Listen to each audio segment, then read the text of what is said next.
여러분 반갑습니다. 반도체 오빠 트레자입니다. 마지막 방송이네요. 벌써 시간이 참 빨리 가는 것 같아요. 여러분들도 오늘 하루 즐겁고 재미있고 유쾌하게 보내셨는지 모르겠습니다. 하여튼 시간은 참 빨리 가요. 빨리 가니까 어찌할 바를 모르겠네요. 하여튼 여러분들도 좋은 일들이 가득하길 바라고 잠도 꿀잠 자십시오. 꿀잠 자가지고 날씨 덥고 하니까 요즘 잠자리가 좀 불편하더라고요. 그럼에도 여러분들 편안하게 행복하게 잘 마무리하셨으면 좋겠습니다. 오늘 그리고 코스피 지수는 전날보다 0.62포인트 정도 올라서 2608.24의 거래를 마쳤는데 이날 보니까 2622.24에 출발했던 지수가 장중에 2599.93까지 하락을 하기도 하더라고요. 유가증권시장에서 개미들은 홀로 3,682억 정도 순매수를 했고 외국인하고 기관애들은 각각 618억, 3,263억 정도 매물을 이제 출회를 했어요. 코스피 시가총액 상위 종목 보니까 대체로 올랐던데 장 초반에 그 상승했던 삼성하고 그 하이닉스 약보합으로 마감을 했습니다. 포스코홀딩스하고 포스코 퓨처엠은 각각 2.36%, 4.8% 정도 올랐는데 장중에 보니까 52주 신고가를 갈아치우더라고요. 깜짝 놀랐습니다. LG화학도 한 1% 넘게 올랐어요. 코스닥은 전거래일 대비 4.35% 정도 상승해서 918.49를 기록했고 이 코스닥을 보니까 917.51에 출발을 했는데 이 910선에서 오르락 내리락 하더라고요. 장중에 920.95까지 올랐습니다. 코스닥은 그 개인과 기관애들이 각각 40억, 770억 사들였는데 외국인들이 이제 383억 정도 이제 순매도를 했다는 거죠. 코스닥 시총 상위주는 좀 엇갈렸습니다. 에코프로비엠하고 LNF가 각각 10.7%, 뭐 17.4% 정도 큰 폭으로 올랐고, 펄어비스는 이제 하락을 한 거죠.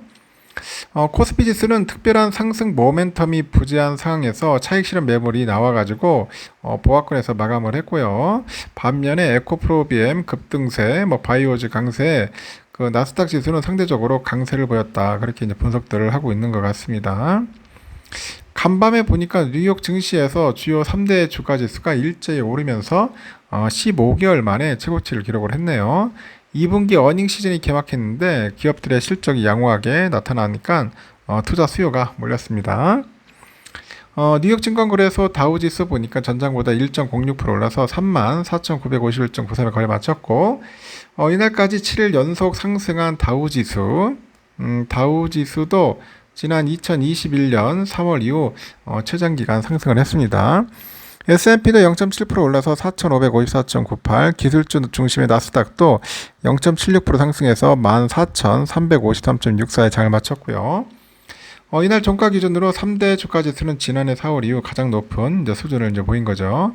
보니까 또 비트코인도 소폭 상승 중이던데, 오후 3시 정도 보니까, 4시 정도 보니까 비트코인이 한 3만 28달러 정도 하는 것 같아요. 한 0.28%, 29% 오르고 이더리움도 마찬가지입니다. 한 1900달러 정도 좀 왔다 갔다 하고 있습니다.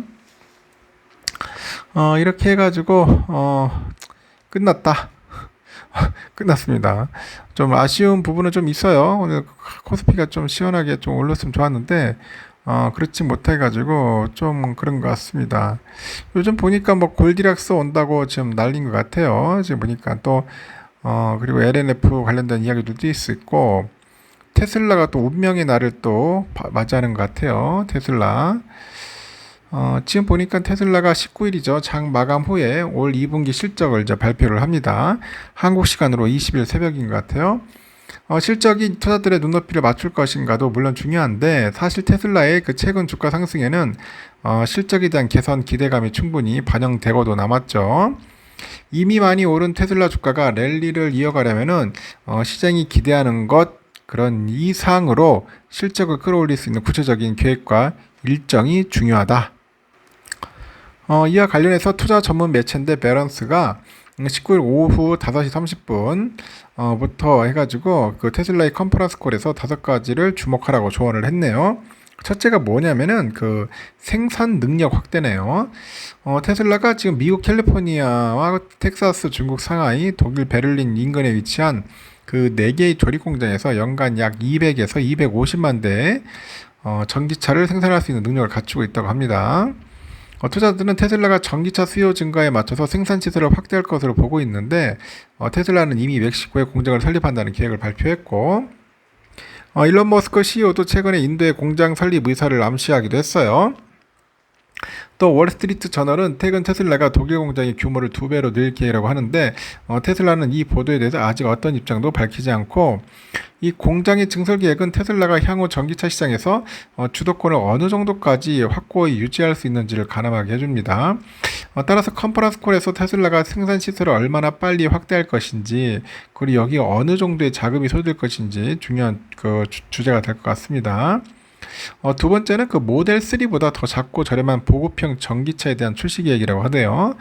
투자들은 이 보급형 전기차를 모델 2라는 별명을 붙여서 부르는데, 이 모델 2는 새로 짓게 될 멕시코 공장에서 생산될 것으로 예측합니다.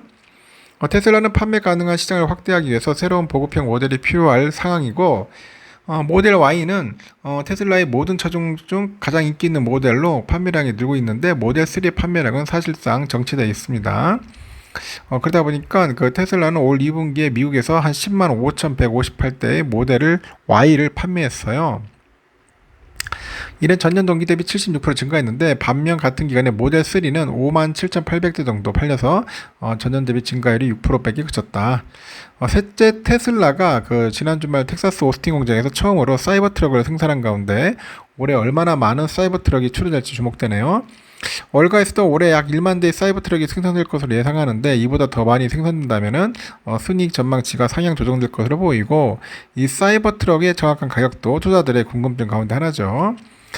네 번째는 테슬라 이게 AI 사업이라 할 수 있는 완전 자율주행 FSD 기술의 그 진행 정도인데, 이 테슬라 주가가 다른 자동차 회사들보다 훨씬 더 높은 멀티플을 적용받는 가장 큰 이유 중에 하나가 이 FSD에서 가장 앞서 나가고 있다는 것 같네요. 테슬라는 AI 기술을 이용해서 로봇도 만들 계획이고, 다섯 번째는 비자동차 부분의 실적 성장 속도인데, 테슬라가 이거 슈퍼차저 네트워크를 다른 자동차 회사들에게 개방한 것도 관련해서 향후 수익 전망과 에너지 그 저장 사업의 실적 가속화 등에서 관심을 기울일 필요가 있다고 합니다. 한편 그 대표적인 테슬라 낙관론자 캐시우드가 아크 인베스트자 쪽에 테슬라 주식을 계속해서 매도하고 있어요. 지금 보니까 캐시우드가 이제 팔고 있더라. 아크 인베스트의 그 이노베이션 있죠. 아크 이노베이션 ETF가 테슬라를 24,189주 매도했어요. 아크 넥스트 제너레이션 인터넷 ETF도 4,470주 팔았고, 총 매도 금액은 테슬라 종가 293.34달러 기준해서 한 840만 달러 이런 것 같습니다. 아크 인베스트가 운영하는 펀드들은 지난 17일에도 테슬라를 1,310만 달러치 매도를 했어요. 그래서 아크 인베스트 펀드들은 지난 6월에도 테슬라를 50만 이상 팔아치웠다. 막 팔아치우기 시작하는 것 같습니다. 하여튼 이게 중요하죠. 이 테슬라가 또 실적이 어떻게 되면서 우리나라도 엄청난 영향을 받을 수 있다는 겁니다. 그래서 제가 한번 이야기를 한 것 같고, 지금 영국은 조금씩 오르고 있어요. 지금 보니까 잘 오르고 있네. 1.39% 시원한 흐름 오르고 있고요. 프랑스 소폭 오르고 있습니다. 독일이 조금 비리비리하네요. 보니까 조금 빠지는 듯한 모습인데 약간 좀 음전으로 좀 바뀌었어요. 보니까.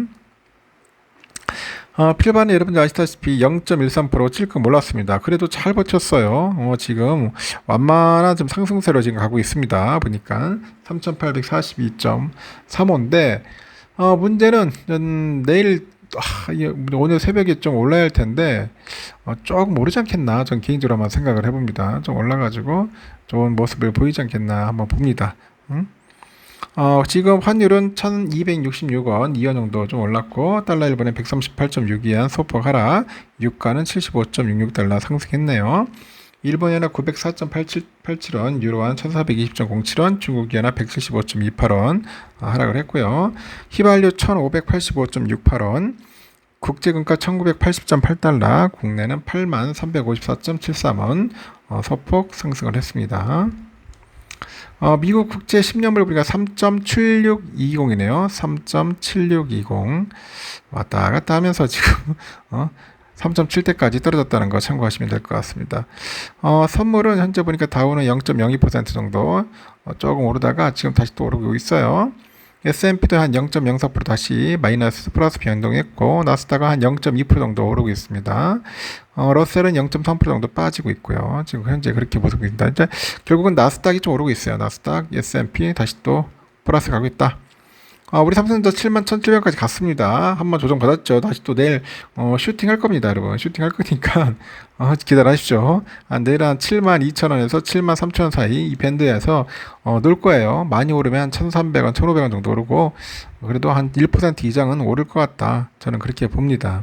고선주도 마찬가지로 6만 돌파해서 한 6만 500원 정도 이 선에서 왔다 갔다 하지 않겠나 개인적으로 봐요. 일단 조정을 받았으니까 다시 또 오를 것 같아요. 저희 내피셜입니다.